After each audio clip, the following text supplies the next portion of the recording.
All right, anyway. Is this the one and only Miss Christine Ebersole? Hello, yes.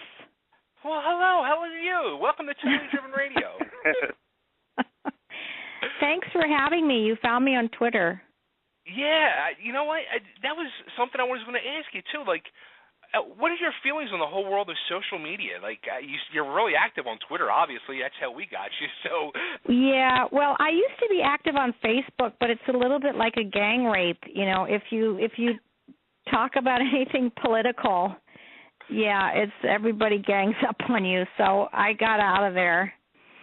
Really? So I'm on that a little bit, but kind of under a different name and sort of just family members. But Twitter, it feels like you can really express your feelings and talk about things the way you see it without getting piled up on.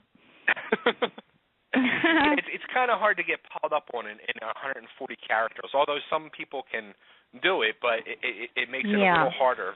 Especially it is harder. Most people that are trying to do the pile up are not that smart to use under 140 characters. Yeah. I just find it easier, you know. You can just say your little point and be done with it. Yeah.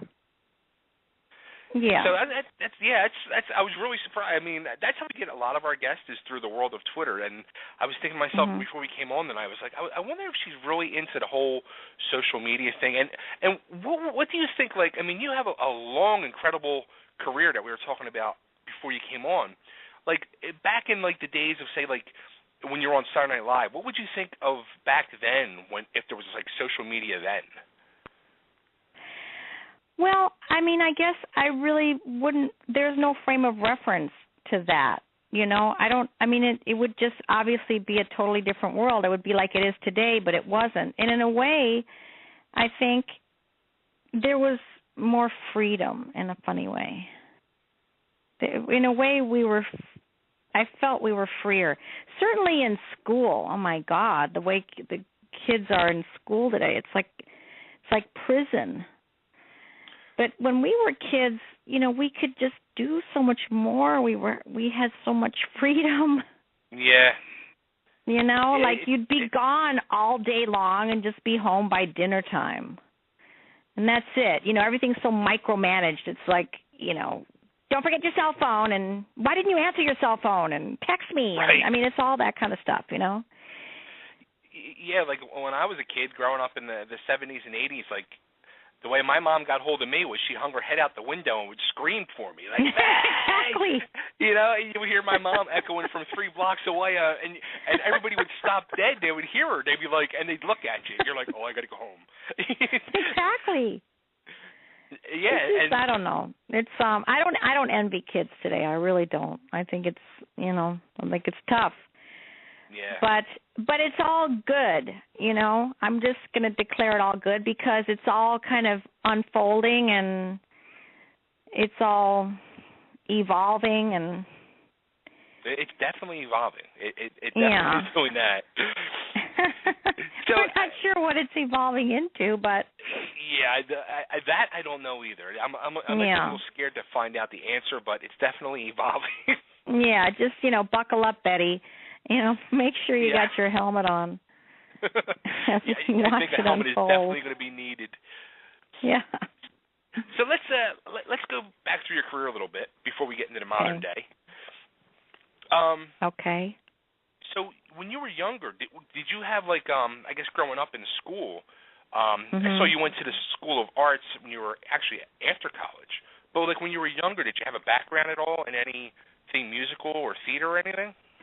No, it really just was kind of contained within the family. My dad, I think, was a frustrated actor, so he was always quoting Shakespeare and, you know, Robert Frost and Plato and all the great poets and thinkers and philosophers throughout history. He was really kind of, I would say he was my first acting teacher.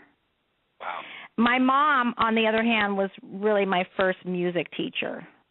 Okay. She played the piano, and she taught us all how to sing harmony. And all the kids in the family, there was 4 of us, we all had to play an instrument. That was just a given. We all had to play an instrument. So I played piano and violin. Oh, wow. And so I think the violin really trained my voice because the voice and the violin are the closestly linked. Okay. So that really helped me with pitch and things like that. And, but they would listen to, like Mahalia Jackson and Nat King Cole, and my dad would play, Shakespearean tapes like Richard Burton, reciting Hamlet and stuff like that. Those are the kind of things we'd listen to. Wow. So did you think young when you were getting involved with all this stuff, this is something you'd want to pursue as you got older? No. It wasn't. I wanted to be a nurse, and then when I was little, I wanted to be a nurse. It didn't really occur to me until I went to McMurray College right after high school. McMurray College, which is a liberal arts college in Jacksonville, Illinois, which is 35 miles west of Springfield. And I got involved in a band called Pale Blue, and I played the violin in the band and sang. And I was a part of Madrigals, which was this a cappella, madrigal group. And then I got involved in the theater. And I had a professor that told me to leave and go to New York. He said, "Don't stay here.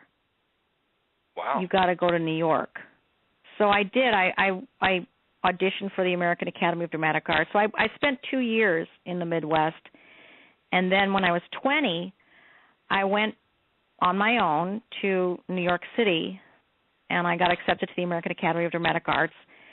And now, is I that stayed the Fame School? at this. Is that the Fame School? The American Academy of Dramatic Arts. It was established back in the late 1800s, I think. It's a very old established acting school on Madison Avenue between 30th and 31st. And all these people went, like Spencer Tracy went there, and Edward G. Robinson, and Robert Redford, and, it's a bunch of people. They have a great resume. Anne Bancroft. It was one of those kind of old established kind of schools. So I went there when I was 20 years old, and I stayed. I first lived at this place called the East End Hotel for Women, which was on 77th and East River Drive, and it was $46 a week, including 2 meals a day. And the bathrooms were down the hall, and I think it was a halfway house for, the Ha Ha Hotel. It was like a halfway house for Happydale, like crazy people that got out, had no place to go. So that was it was a very interesting time. And, you're young and it's all new and it's just, it was a very exciting time. Right. To be in New York City. Now, from how long was it after you got out of the School of Dramatic Arts until you started getting into, like, the soap operas and all? Well, I graduated in 1975 from the American Academy of Dramatic Arts, and I guess it was less than a year later, I was a waitress at the Lions Rock, which is now condominiums, but it was on 77th between 1st and 2nd. And from there, I ended up in a Broadway show. I went from waiting tables to a Broadway play called Angel Street, and I didn't have my equity card, anything. I mean, the producer bought the card for me. It was $300 at the time. And so the play closed within 3 weeks, and I was back waiting tables. So this was in 1976. Wow. And then, a real reality check for you. Yeah, that was a humbling experience, I mean, it was crazy. It was the Great White Way, and from waiting tables, the Great White Way, to back to waiting tables. And then I did that for another year, and then it was in 1977, I believe, I got a touring company of a musical called Green Pond, and we toured the state of South Carolina with South Carolina, arts, whatever. We drove around in a station wagon, and we went to these different spots and performed this musical, and there was only 4 of us in the whole show, and a lot of these little towns that we went to, people had never seen a play and never seen a musical, and it was quite controversial at the time because in the musical, two of the characters lived together and they weren't married, and people would get up and leave and protest when they found out. Wow. Crazy. Yeah. So then it was 1977, I believe, that I got to be the understudy for in a musical called I Love My Wife. I understudied 2 roles in that show. That was another 4-character musical, and I understudied the 2 women's parts and got to go on for, I guess, one of the parts. And then from there I got a musical across the street understudying On the 20th Century. And then from there, it's a long list, but it was 1979 that I got Oklahoma, and then from there, did Camelot with Richard Burton, and then from there did Saturday Night Live. So now, when you were doing like all that theater stuff, did you just think to yourself, or let's even go back like a little bit further, like if you got out of the School of the Dramatic Arts, was your goal or plan or your first love to just do theater? Yeah, I think it was a little bit sort of idealized. I thought, I'm just going to do theater and film, and that was, I wouldn't do TV. So you did have film in your sights then? Yeah, it was just sort of like, it was a little snobby, it was just sort of highfalutin, Right, that I would just do theater and film, just like the old school kind of thing. That's TV was like a come down. But then I learned quickly that, you don't confine yourself to that, never say never. Yeah, I guess you were on Ryan's Hope for, was it a dozen or so episodes, it looked like. Yeah. I guess he's like my second cousin. I haven't seen him in probably 20-something years. But this is when we were young. He was probably about 10 years old at the time. He played a part on Ryan's Hope. He was like a missing child that was found, and he was probably on there for like a week or two. But I just remember at the time, like I was going to Catholic school, and I was able to. I lived right across the street from the school, so I'd go home for lunch, and that was right at lunchtime. And I would race home to watch Ryan's Hope with my mom every day. Oh, how cool! Yeah, that was a great experience. Of course, that was quite an interesting time because I was doing Oklahoma at the time. So I was doing the soap opera during the day and then would leave there and go and do Ado Annie in Oklahoma at the Palace Theater at night. Wow. I know. So you were really working it. Pretty crazy. You were doing both ends.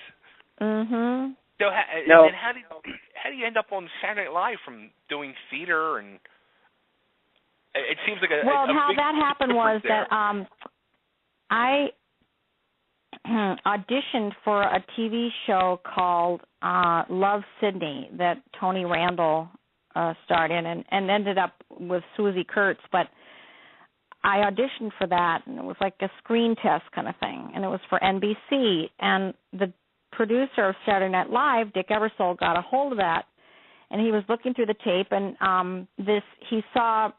he liked what he saw in my audition, and it was not a comedic audition. It was kind of a serious scene, and apparently, I guess I was pregnant or something like that, and so I ended up crying in the scene, and so he felt that there was an honesty to my work or whatever, so he wanted to meet me. So I came in and met, and I think maybe he knew that I sang too. I'm not sure, but because I think he wanted to sort of expand on that, the singing aspect in the show. So he brought me in, and I met with Dick, and I met with Michael O'Donoghue, who was also one of the producers, who's since passed away. But Michael O'Donoghue did that that one with where he put ice picks in Elvis's eyes, or crazy stuff, you know. He did some really crazy things, and I adored him, and he was a really eccentric guy. But I mean, basically, the way I got the job was that I went. Michael O'Donoghue and I went into like one of those like video rooms, and we were watching videos, and we smoked a joint, and then I got hired. I don't know. I didn't audition. That was, I guess, my audition. I didn't audition. You weren't even expecting to get a job or nothing out of it. Next thing you know, you're on Saturday Night Live. No, I just went in and met those guys, smoked a joint, and then got hired. And you were on. Honest to God. You were on like when Eddie Murphy was there and Joe Piscopo. Yeah. I mean, that was talk about fish out of water. I mean, can you imagine? I was just doing Guinevere opposite Richard Burton on the road, and then Richard Burton got sick, so I did it with Richard Harris. So I'm working with Richard Burton and Richard Harris, you know, playing Guinevere 8 times a week, and then go from that to Saturday Night Live, where everybody's stand-up. Yeah, like everybody's a stand-up comedian. And I'm like, Guinevere, you know. It's crazy. How was that? I mean, Richard Burton was like an iconic person. I would say it was a real test for my confidence, because I didn't feel that, you know, this was not my milieu, you know. I was a Broadway baby, and here I am up with all these stand-up comedians. Right. So, I mean, I think the only way that I felt that I had any kind of confidence at all was in the music. And Tom Malone was this great guy who was he was like the musical director, you know, the main guy who was the leader of the band. And so I kind of felt like I could contribute in that way. Like we did things like, you know, K-Tel Records, you know, Middle Age Rock, or Jesus in Blue Jeans, or any of these kind of those movies, those film clips where they would have like the Gaddafi look, you know, which was based on Jordache jeans, you know, the Jordache look, but we called it the Gaddafi look. And did you remember that? I remember Jordache jeans, and I remember the K-Tel record. Yeah, but, you know, it was like, you know, he's a liberated Libyan with an independent mind. He's a dominating leader who is working overtime. He's got the look the third world is after. He wants to be the OPEC master, drilling, woo, killing, woo, invading Chad. Gaddafi has the look that's bad. The Gaddafi looks, and then this voiceover comes on. Whether you're invading your territorial waters or just cutting off a criminal's hand, do it in style with clothes by Colonel Muammar Gaddafi. So that was you remember one all of the things. Can you believe I still remember it after 30 years? I was just going to say, like, you remember like lines from stuff like that from like 20, 30 years ago like that? No, I don't know. I can't remember what day of the week it is, but, you know, I can remember that. You can remember that. So was there any, like, fun memories, like, working alongside, like, Richard Burton? I mean, it had to be, like, a huge learning experience as well. Oh, my God. It was amazing. It was just, in Camelot, that was crazy, too, because they had fired the girl who was starring in it, who was Guinevere. And, you know, they approached me and asked me to come and audition for it. And so I did, and Richard Burton was there, and he came up on stage and auditioned with me, which was totally surreal. And then the producers came up on stage and said, well, kid, can you learn the part by Friday? And I was like, you know, what am I, 25 years old? I was like, yeah, sure, you know. And literally, that's what I had 3 days to learn the entire part. Wow. Honest to God, 3 days to learn Guinevere. And they had... And play alongside Richard Burton. Yeah, play alongside Richard Burton. This was like, I flew to Toronto on Sunday. Monday, we had the Sitzprobe, which means that you sit in front of the orchestra and you sing the songs with the orchestra. Tuesday, Wednesday, and Thursday was the tech rehearsal, which means they're adjusting all the lights and, you know, all the cues, all the lighting cues to coordinate with, the entrances and exits and scene changes. And then Friday was opening night. Wow. So, and plus they had not even made all my costumes. They were frantically, building my costumes in those 3 days. So the only time I ever got to wear the costumes, which had long trains on them and all that kind of stuff, was on the night of opening night with 3,500 people in the audience. Crazy. Of course, I would never, ever, ever be able to do that now. But, when you're 26 or whatever I was, you just have this naivete, and this innocence. You're like, okay, sure, yeah, why not? Well, okay, I'll try it. So then after all that, then you end up in, like, huge blockbuster movies like Amadeus, Tootsie. Yeah. Yeah. Well, Amadeus was interesting, too, because I was also offered at the same time Amityville Horror in 3D. Oh, wow. And it kind of just came down. I remember it was, like, kind of near my birthday, and my friends were, like, giving me, like, Pepto-Bismol and fly swatters because the character that I was playing in the Amityville Horror 3D, she gets, like, burned in a fire and eaten by flies, something terrible. And so I remember I had to go to Queens and have, like, a cast put on my face with my face completely distorted in horror as if I'm being burned alive. And so they make a cast of my face like that so that, they can burn the cast and not the real me in the actual shooting of it. But what ended up happening was the producer called. My agent tried to work it out because I would go to Mexico to shoot Amityville Horror in 3D, and then fly over to Czechoslovakia to do Amadeus, and then go back to Mexico, and then go back to Czechoslovakia. They had somehow worked it out, but I guess the producer of Amityville Horror got nervous, and the night before I was supposed to go, he called me and said, "Listen, kid, you're going to have to make up your mind. What's it going to be, Amityville Horror or Amadeus?" And the irony, of course, was that Amityville Horror was like 3 times the money. Really? Amadeus was nothing. We did it non-union. It was scale. It was, we had to kind of sign a waiver because, the union was furious because Saul Zaentz had made sure that we did it non-union, so we never made a penny in residuals. But I chose wisely Amadeus. I was going to say, looking back at it now, do you think you made the right choice? Well, of course, yeah. But it's so funny because it's so, I guess it showed me right then that I wasn't in it for the money. Yeah, I guess, that's an easy eye-opener right there. Yeah. I think you would definitely be more fitted for Amadeus anyway in the long run than I know. I never got to see Amityville Horror in 3D. Did you ever see it? No. You know what? I don't like scary movies. I'm something? I can't watch them either. Yeah, I'm in that TV series, American Horror Story. Oh. I did 2 episodes of it. I'm in next week's episode. I can't watch it. I literally can't watch it. It's like I've tried every week. I try to watch the show.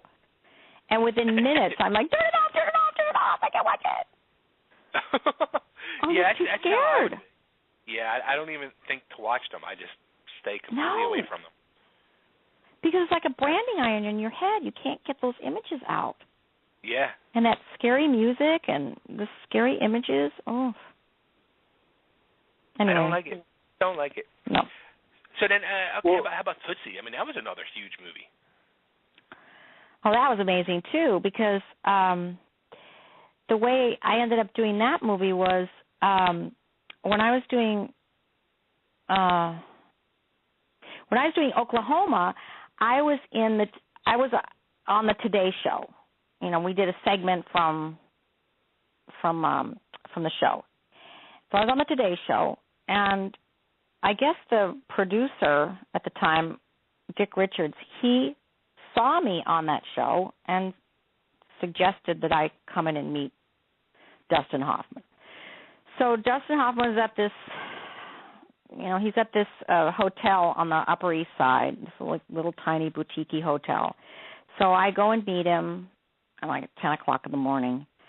And we just sit in the lobby, and we're just kind of looking at magazines together. And then at some point, I get up and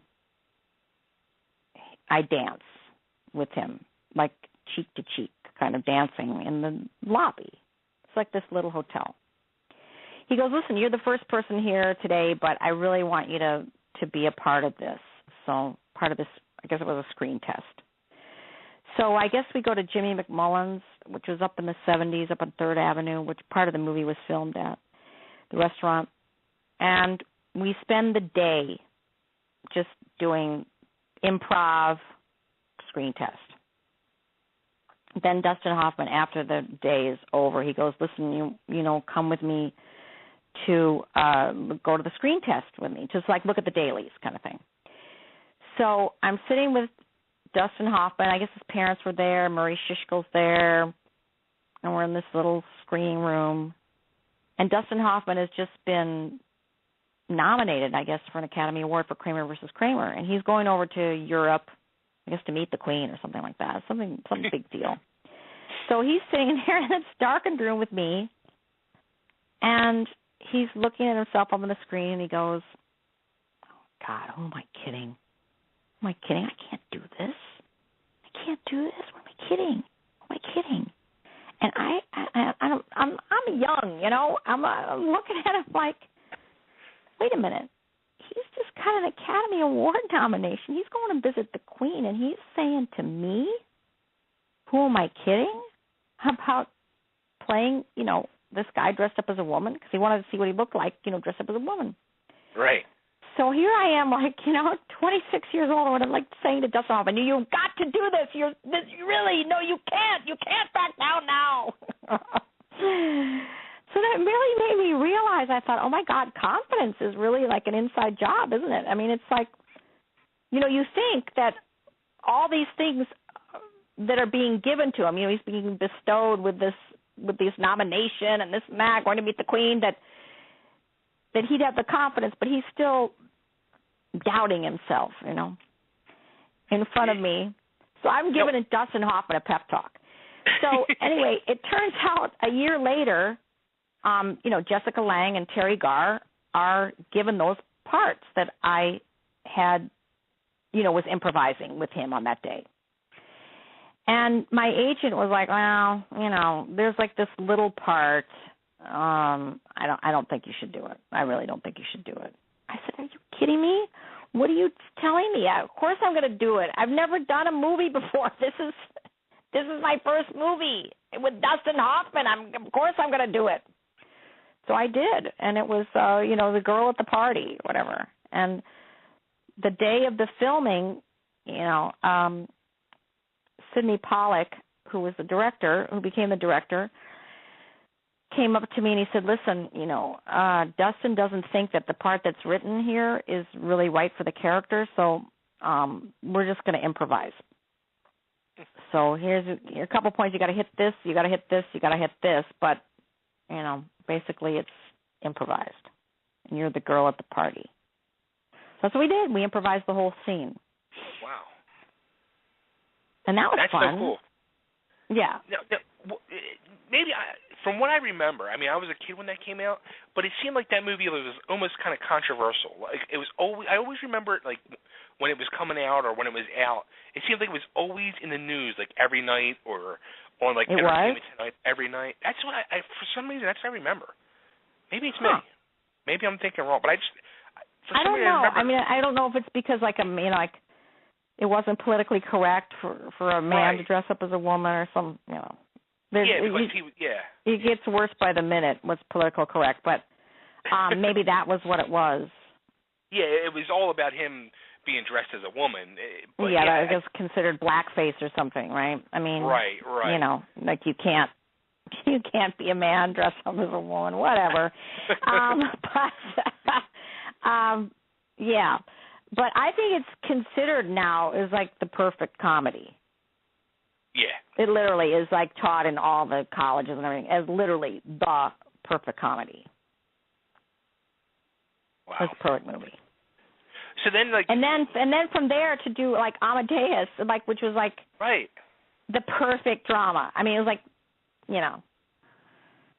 And then I went and did Ghost Dad. So you know, it only go downhill from there. You know, after my first two movies.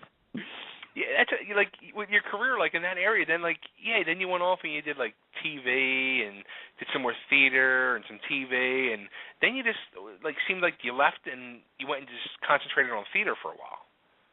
Yeah, that was after I was in Hollywood for about 14 years, and then that's when I left. I left Hollywood and moved to New Jersey. That's when I came back to the theater. Now you're a Jersey girl. Yeah, for 14 years now. Wow. Yeah, I left Hollywood in 1999. And what made you leave Hollywood? Well, I was over the hill. I stayed at the fair too long, you know. I was over the hill. That's what they told me. They said, you're over the hill. You know, like that's why you're not going to work here anymore. Wow. That's crazy. So now that I'm over the hill, you see, I'm back. Yeah, right? Like, as a matter of fact, I'm back in Hollywood since I'm over the hill now. You've come, like, onto my own radar a lot more the last few years because with Sullivan and Son, like, we had Roy and Ahmed on. We had on earlier this year. We actually went and saw them guys on their comedy tour when they came here to Philly. Oh, really? Yeah. What a friggin' riot they are. I know, aren't they? Crazy. Hysterical. It was so funny. But and then that's like, it makes me think, like, here you are, a person who mainly, like, it seems like your heart's like in theater. And when I think of like the theater and all that, like, I think of like respectable acting. You know, that's what I look at it as. And then I see like so your now character I'm the town on Sullivan's Son. Yeah, like how did that happen? Yeah. When they offer you that part, do you think I feel really lucky because I feel like I'm, I kind of get to do it all. Like even before Sullivan and Son happens, I'm going to be doing Vanya, Sonia, Masha, and Spike at the Mark Taper Forum, and that was a Chris Durang play that won the Tony Award for Best Play this year. So I'm doing it out at the Taper. So I'm doing a play. You're doing it all. Before I go back to do Sullivan and Son. As a matter of fact, that's what you had. Let me see here. November 6th to the 8th. Now, what is that you're doing in New York City? Well, that's when I'm going to be at 54 Below because I have an album, a new CD coming out. So jazz album. You're super busy. You're like going. Well, it's, I try to find time to just relax, but, I think it's good because I'm still, I'm 60 years old and I'm still in the game. Yeah, but it's like 60 now, the new 40, where before 40 was the new 20. It's like 60 now is the new 40. That's right. 60 now is the new black. What is it? Yes. Yeah. I mean, I just feel really play, I still get to sing. I still get to do plays. I still, I got to be in The Wolf of Wall Street, playing Leonardo DiCaprio's mother, and that's coming out soon. Wow. And then I just saw you, like, 2 weeks ago. Me and my wife rented a movie. We rented The Big Wedding. Oh, God. And I'm watching it, and I'm like, I know that person. Like, I know who that is. Did you listen to the end credits? Because I wrote a song for it. Oh, the song at the end was you? Yeah, that was me. How about that? I wrote a song called Gently Down the Stream. I wrote the music and lyrics, and I sang on it. Wow. That's a great movie. I was cracking up in that movie. Were you? Yeah. I mean, how was it like working along with De Niro and them? Oh, that was awesome. That was awesome. He seems like Diane a real funny Keaton, Susan Sarandon. That must have been incredible. It was super fun. It was like super fun summer camp. He really was. I had a blast. Funny. That's funny. Yeah, as a matter of fact, like when they filmed how can I forget the movie? My wife's going to kill me. That De Niro was in with Bradley Cooper. Oh yeah, Silver Linings Playbook. Thank you. They filmed that like 15 minutes from my house, actually in my old neighborhood where I grew up. Oh really? And my wife has the big crush on De Niro, so she would like drive down to where they were filming to try to meet him. And she said like he would come out and he'd have like a bottle of wine and he'd be outside his trailer hollering at everybody and waving at everybody. Yeah, so it's kind of interesting. He's a super great guy. Yeah. It was a lot of fun. I just was, I felt really lucky again, What the heck? I keep cutting my buddy Nick off. Go ahead, Nick. Well, I was just going to ask,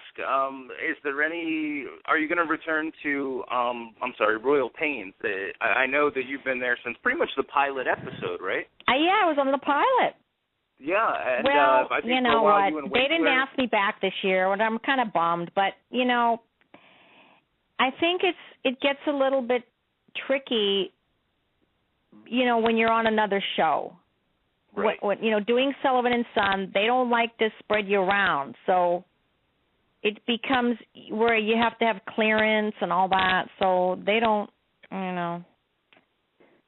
they don't like it. Right. So it's too much of a hassle.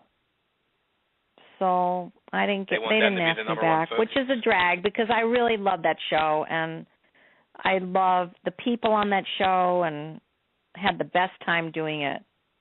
Oh, it's really fun show, and especially when you and Henry Winkler were sort of doing the thing together. Oh my God, that was so much fun.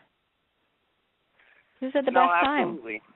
Yeah, absolutely. And it comes through in the show. It's a really fun show as well, and I'm actually a little disappointed not to see you back on there because the character, like I said, it's been around forever since the pilot. So. Yeah, me too. I'm disappointed too, but I think it's because of Sullivan and Son. They just right. They don't want to. They don't want to share you. They don't want to share you. Now, what's your feelings on the character you play for Sullivan and Son? I mean, like, at times do you think maybe it's crossing the line, or not that I'm complaining. I think it's freaking hysterical. But there's oh my God! A lot of times I go, "Oh my God! Thank God my dad has passed away." Because if he was alive, he'd be really upset. Yeah, I mean, like some of that stuff, it's pretty. It's oh pretty my raunchy. God! It's raunchy. It's really something, but I just have to play it with like total innocence, and just like really excited, and I think that's kind of how the character gets away with stuff. She's not jaded, Right. It's she funny. just is very enthusiastic and very innocent. That's why it's creepy love songs and stuff like that with Owen. We're just completely innocent about it. There was the one with the hockey team where I think you were. The kids' hockey team, and the kid makes the one comment, and I just was like, "Oh my Lord, what is going on here?"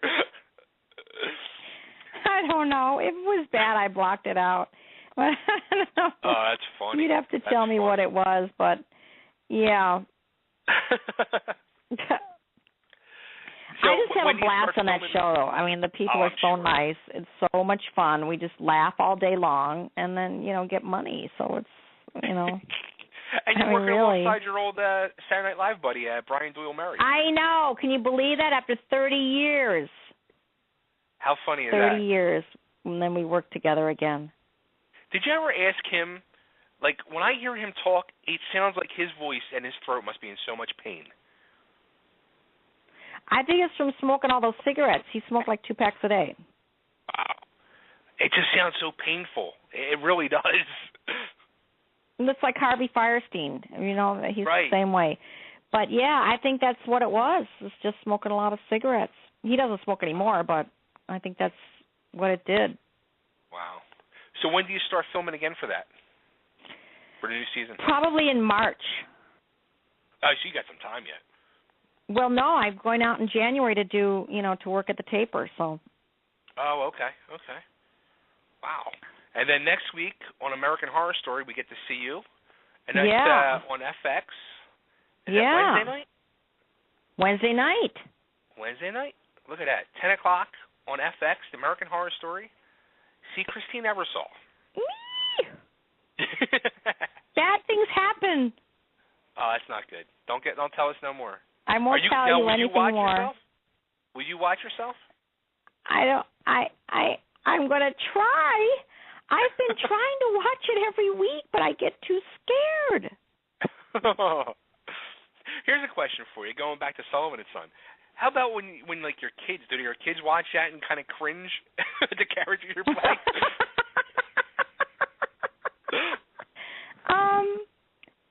No, they laugh. Oh, they have to laugh. I mean, it's so funny. No, they laugh on their own.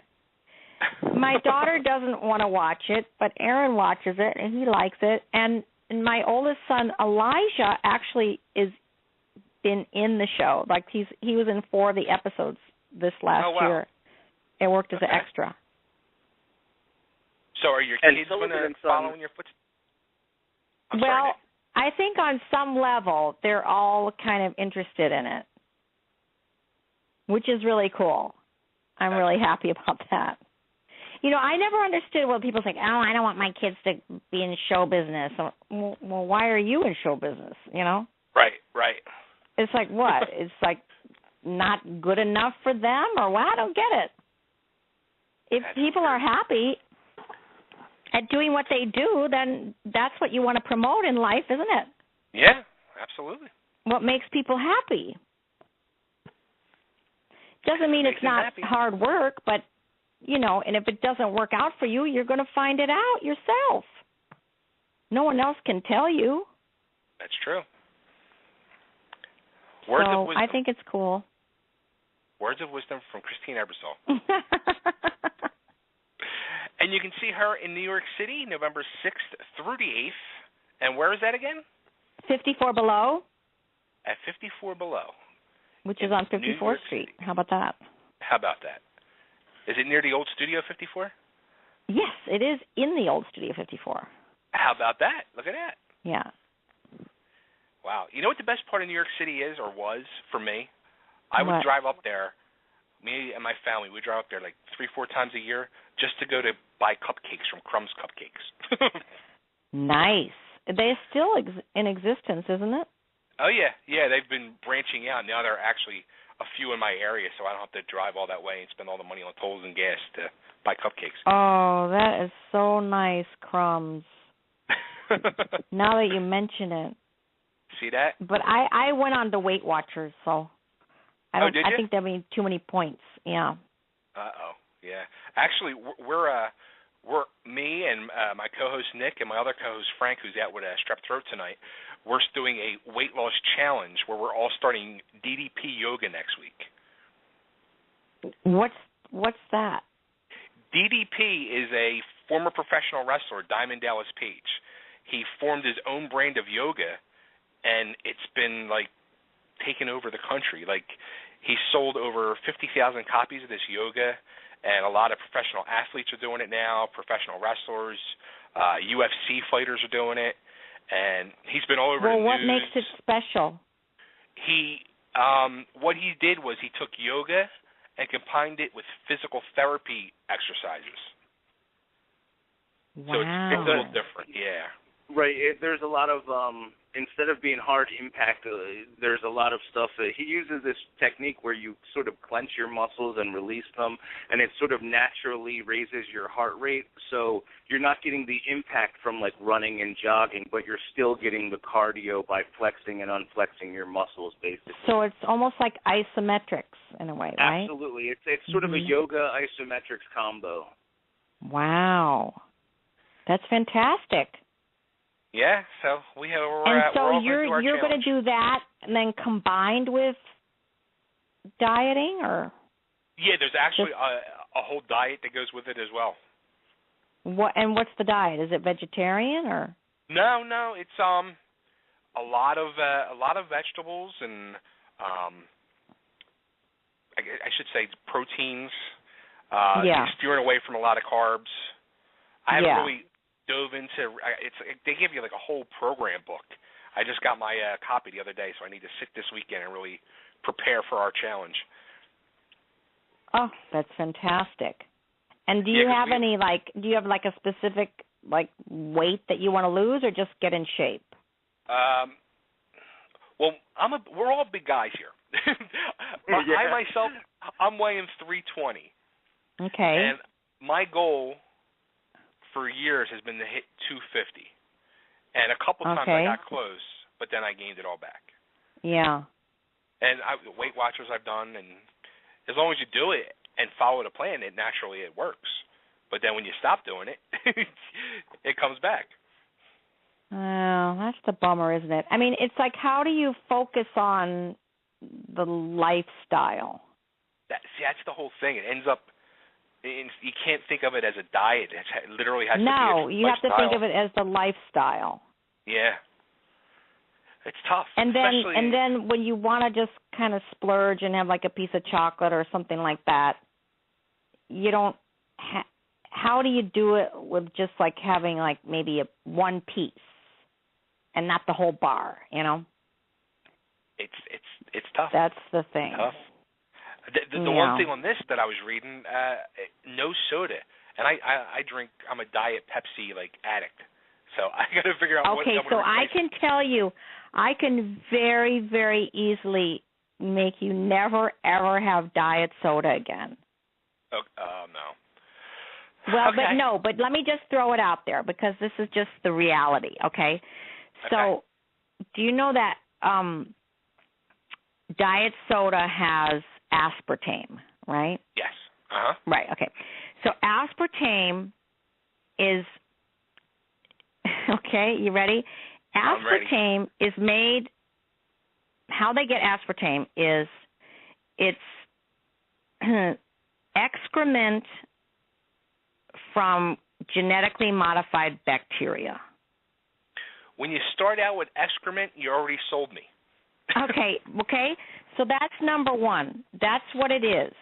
It's excrement from genetically modified bacteria, and it's a neurotoxin, which means that it affects like the sheath on your like the neurons.